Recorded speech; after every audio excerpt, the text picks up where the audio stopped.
Hi, and welcome back to episode number 7? Yeah, episode number 7 of the Studio I podcast.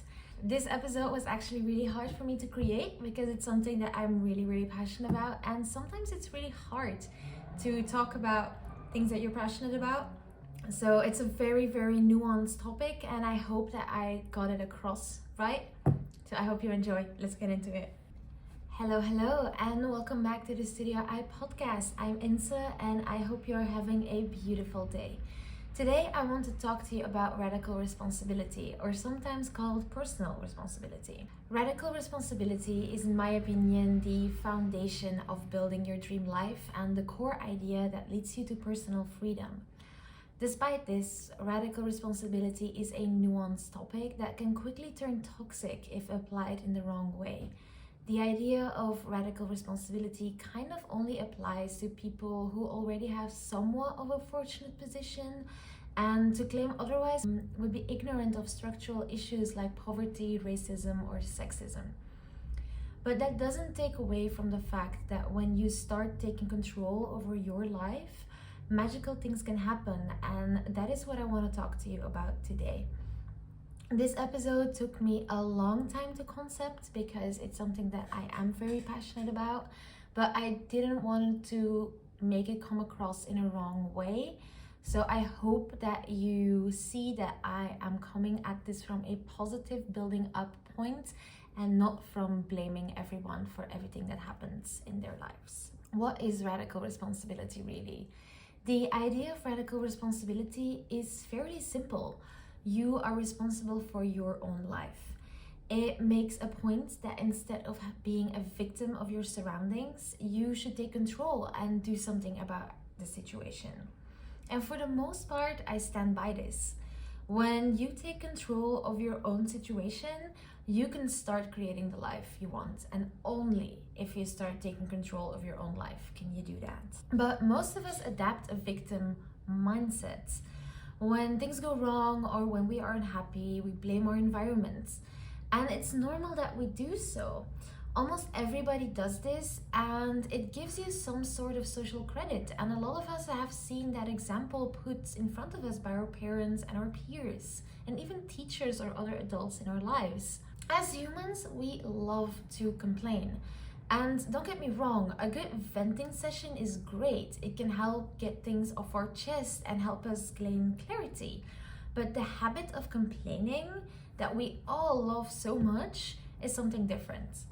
It's not constructive and it won't resolve a situation. But what exactly is wrong with that victim mindset? Well, it gives away your control. You let others control your well-being, you let them control your future, your health, your mindset, your whole entire life. And nobody will think of you first but you. Nobody will handle 100% in your interest but you. By adopting a victim mindset, you give away a part of yourself to others. And that is exactly why it is so hard to create your dream life if you don't take 100% responsibility for it, because nobody knows what you want as well as you know. But does adopting a radical responsibility mindset mean that everything is now your responsibility and that everything is your fault? Well, no.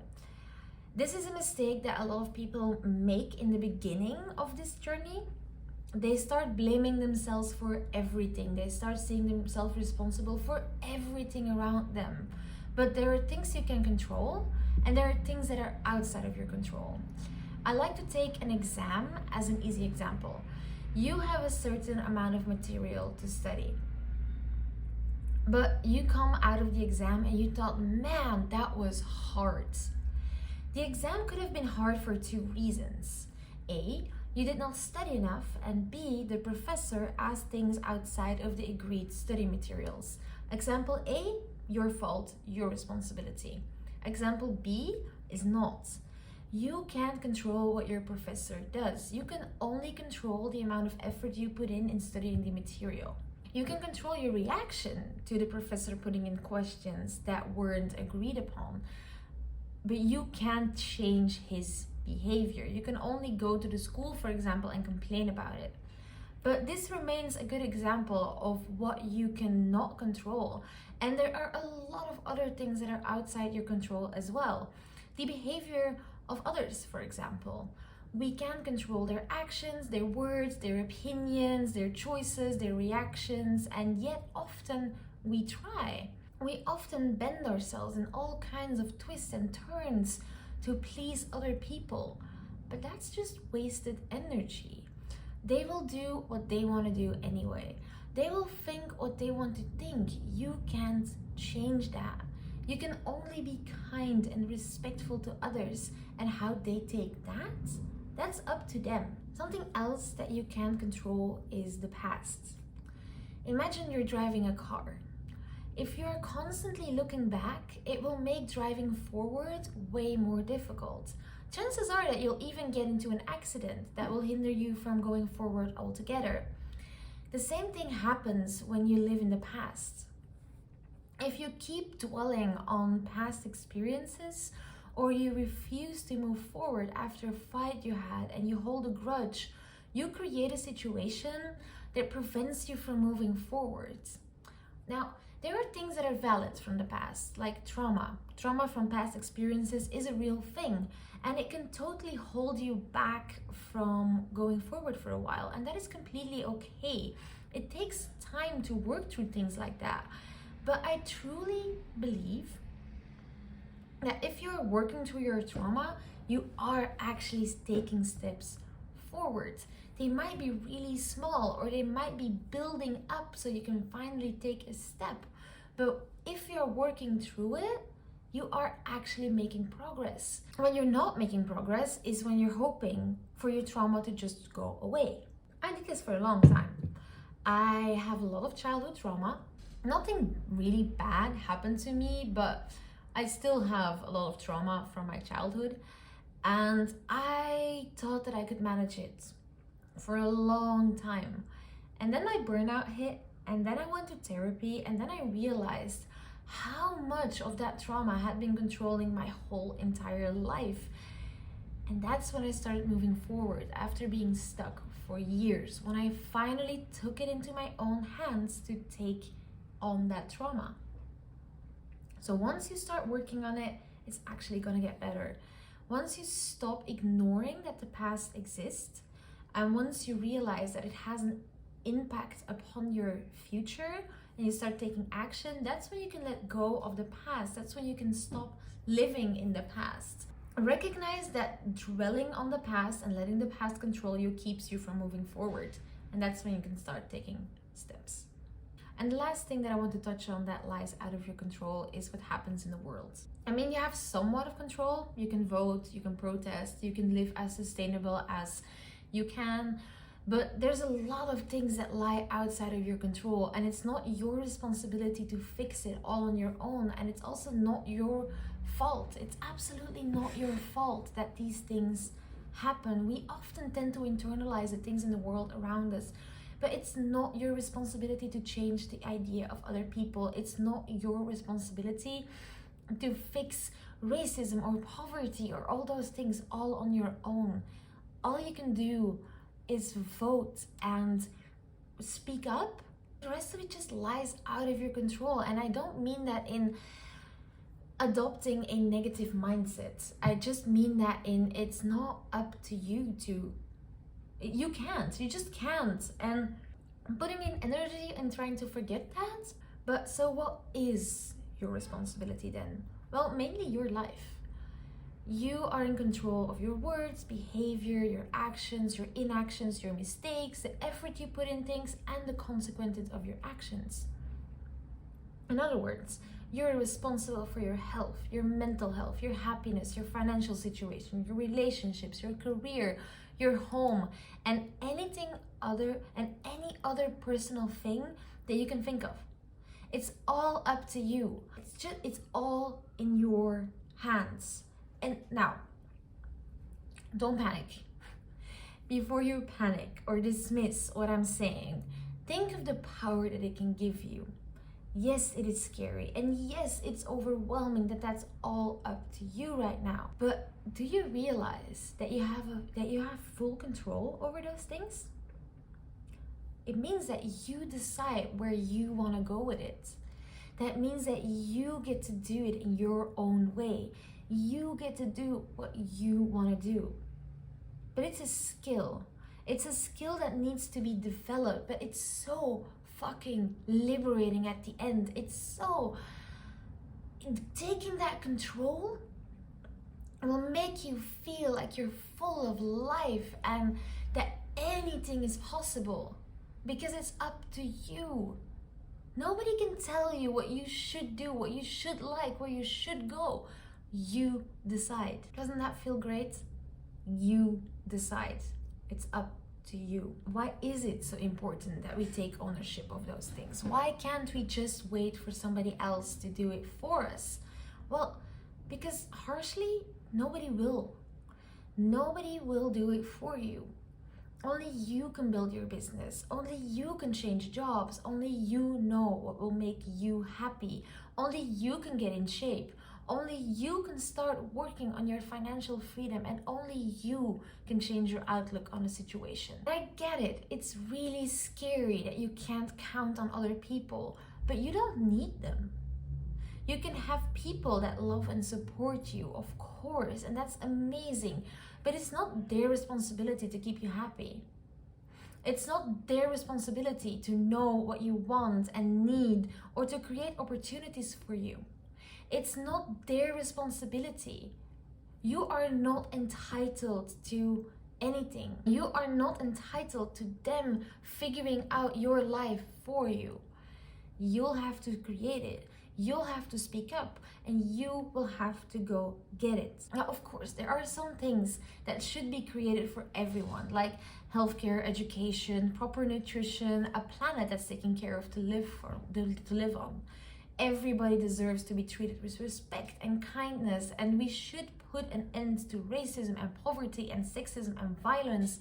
And yes, we should live more sustainably, but that's all a political topic, and it's not necessarily what I'm talking about today. It's different than just creating a life that will make you happy and that will make you fulfilled. And you might disagree with this, but I actually believe that if people start owning up for their own lives, that they will start demanding change on a bigger scale. Because like I said, it's a skill. It's a skill that needs to be developed, taking ownership. And once you learn to no longer sit around and wait for things to be provided or fixed for you, it becomes way harder to accept the inactions of others. So if we all own up in our own lives, I truly believe that we can all start owning up together and we can all start moving somewhere. Everyone should just stop waiting around for somebody else to fix their problems. And that also goes for politicians and their jobs. They should fucking fix the problems. Everybody should just fucking fix their own problems. Excuse me for the cursing. But it's time to stop looking for excuses. And it's time to start looking for the resources and skills to own up and show up and bring those dreams to life. But you don't have to do this alone. I'm here together with so many other creators on YouTube and with blogs and podcasts. We all teach you just how to do that. I have this podcast and my YouTube channel that give you so much free content to take your life into your own hands. And if you want even more information, I have my 3-month coaching program that takes you from a victim mindset and feeling lost and unhappy in life to a confident badass bitch well on their way to create their dream life. It starts very soon and I don't have many places. So be sure to head over to my website, studioicoaching.com/coaching, to get all the information that you need and to enroll if you are actually interested in leveling up your life. You can expect 2 coaching calls a week, one-on-one coaching with me, weekly planning sessions, mindset modules, journaling, all these kind of things all together that will teach you how to become your biggest badass self. So if that's something that you would be interested in, I'll have it linked down below. And let's continue with the episodes. finding those resources and taking that action will be easier for some than it is for others. Privilege does play a huge role here, and I am not aware of that. But I do believe that anybody has the option to make changes. Some big changes, some small changes. But privilege has become a shameful thing in the past few years, and I don't support that. You 100% need to be aware of your privilege, but what if, instead of feeling ashamed of it, you use it to do better? Work so hard on your own life that eventually you can pull up other people with you. Use privilege to do good. Don't just neglect it and put it aside. I want to build financial freedom for myself. And I want to be rich. And I'm not ashamed of that. I'm in a position where I can create that for myself. And others might not be. I am already better off than my parents at 25 years old because I went to university. And I have a half brother and sister. They're still little, but they might have a way harder time to do the same things as I did. And I want to create financial freedom partly because I want to put them through university if my parents and their mom could not do that for them. I think it's really, really important that I try to do that so that I can give them the same possibilities that I got so they can start building upon their own life. I want to be able to give my kids all the possibilities in the world. I want to be able to support charities that I truly believe in. And I don't want to be rich to own 1 million designer bags and 5 houses all over the world. Now, will I probably own a designer bag or two? Yes, because I love fashion and they're just really, really pretty. But I mainly want to be able to create security for myself and for everyone else around me. And I truly believe that I can make an impact on other people by doing that. Same with this business. I mean, I create financial freedom for myself so I can help other people develop their life and to go towards a better future too. You see where this is going. I mean, taking ownership will not only make your life better, it will make the life of the people around you so much better too. So enough talk of why you should own up. I think you will get that point by now. Let's talk about how you can do that. And don't expect to be good at this right away. You need to learn this. You need to get clear on who you are and what you need. You need to learn how to take action, how to set boundaries, and you have to learn how to deal with failure. And some things might come easier, others might be harder. For me, boundaries are still pretty hard. For some other people, failing might still be really hard. But the first step would be to look at your life. What is it that you need? What is it that you have been waiting around for others to create for you? Or what is it that you have been waiting to magically appear into your life? Is it financial stability? Is it that you want to lose weight? Or is it that you have way too much on your plate at work? Look at what you need to thrive in life. Look at what needs to change or what needs to go. Write all your goals and ambitions. Write down all your goals and ambitions, and also write down all the things you want to remove from your life. We'll move on with those goals in a second, but right now I want you to look at the things that need to go. And these are often negative statements like I need to stop doing XYZ. Take for example, I need to stop saying yes to every new project at work. I have enough work already. I want you to flip those statements around to a positive one. You don't need to stop saying yes. You need to start setting boundaries at work so you can manage your workflow better. You don't need to stop binge eating chips on the couch all night. You need to adopt a healthy lifestyle and a balanced nutrition. Now, why do I make you do this? It's really hard to take action on negative statements. Just stopping a habit or behavior is way harder than replacing it with something else. That's why those positive statements work way better. They give you something to work towards. So once you have your clear goals, it's time to start working on them. Look at what you need to achieve those goals. What are the steps you need to take to make those positive statements a reality? Break them down into smaller steps. You don't have to jump up a mountain. You have to build a ladder. You won't have this super healthy lifestyle straight away. You won't have this super healthy lifestyle right away. But maybe you can start by replacing one food for something healthier, like baby carrots instead of chips.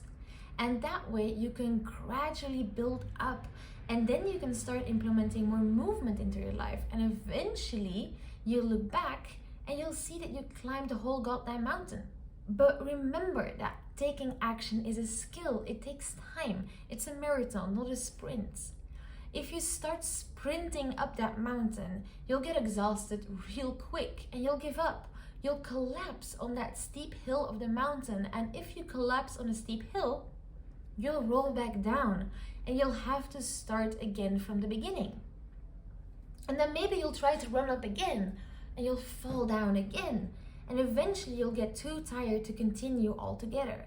So by building those ladders and by building up those small little steps that you can take, you will divide your energy over a longer period of time, which will eventually lead you up that mountain. Now you're still climbing a mountain. It's still exhausting, it's still hard, but by dividing your energy, you'll make sure that the hard work gets distributed about the whole mountain so you can actually make it to the top. And once you make it to the top, you can be so proud of yourself. And don't forget to be proud of yourself for the hard work you did. So you have your goals, you're working towards your goals. And then I have one last point that I want to talk about, and that's boundaries. Like I said in the beginning, boundaries is still something that is also hard for me. So I totally understand that it's a little daunting in the beginning. But setting boundaries is a really important part of taking responsibility over your own life. Other people don't know what you need. They can't smell it. So you have to set clear boundaries with them. If something annoys you, talk about it. If you need a break, talk about it. Stand up for yourself. If you have roommates and your roommate does something that really annoys you, you're gonna have to tell them because they might not realize. If somebody talks to you without respect, you should set the boundary and you should tell them, I will not tolerate this. I will not be spoken to that way. And if you can't treat me with respect, I am sorry, but I will have to cut you out of my life. Now, I always advise coming at this with understanding and with compassion for the other person and with a mindset of resolving the issue, not just blaming the other person here. I'll take an example from my own life. Our roommates used to always put on the TV really, really loud. And my boyfriend would get really annoyed by this. Our roommate couldn't know that it annoyed him so much if he didn't talk about it. And by talking about it in a way like, hey, I understand that the TV is kind of far away from the couch, so that you put it a little louder, but it really hinders me from doing my work. Is there a way that we can figure out together how we can live together in a more comfortable way? That way you can start a conversation. That way you can search for a solution together. Now, if he would have come at her like he did, like, can you please stop putting the TV so loud? I can't work like this. You're just gonna have a fight. It's not gonna be a constructive discussion that solves the problem. So when you're setting boundaries, try to come at it with a solution-oriented mindset the first time. Because yes, you can talk, you can set a solution, you can do things, but if the other person keeps crossing your boundaries, well, then it's up to you to just say, fuck you, get out of my life. Because that person clearly doesn't respect you. So that's when you really need to put hard boundaries in place and remove those people from your life. Or for me, for example, I'll take a personal example too here. I got myself into a burnout because I did not set a boundary. My boss was giving me so much work and I was drowning all the time. Now I should have set a boundary there. I should have said, hey, dude, I can't do this. But I didn't. I kept on pushing. I didn't set the boundary. I just kept on going, and because of that, I crashed myself into pieces. Now, what if I set the boundary and he didn't listen? Well, then it was up to me to set the boundary with the workplace and find another job. Is the manager still toxic? Yes, of course, he 100% is. But I can't control what he does. I can only control how I react to that. And I can only control the situation by taking myself out of it. That is my radical responsibility. By creating my life, by not waiting around for him to fix his behavior, but by taking myself out of the situation and putting myself in another one, a better one, a healthier one. That is what it is to take control. Now, maybe you have some friends who rely upon you very heavily to create their life. I would advise you to stop doing that and slowly let go and slowly teach them how they can manage their own life, how they can take radical responsibility for their own life. Because like I said before, it's not your responsibility to keep other people's lives upon the rails. Push them towards that radical responsibility, because it only takes up space in your own life too. So I hope that this episode woke something up in you. I hope that this episode will teach you to not wait around for others to fix your situation. I hope it taught you to take action yourself, to believe in yourself, to go after your dreams yourself. So thank you for listening. If you enjoyed it, please leave a nice review. It always helps a lot. And if you're watching this on YouTube, like, comment, subscribe if you would want to. And I hope to see you soon. Toodaloo.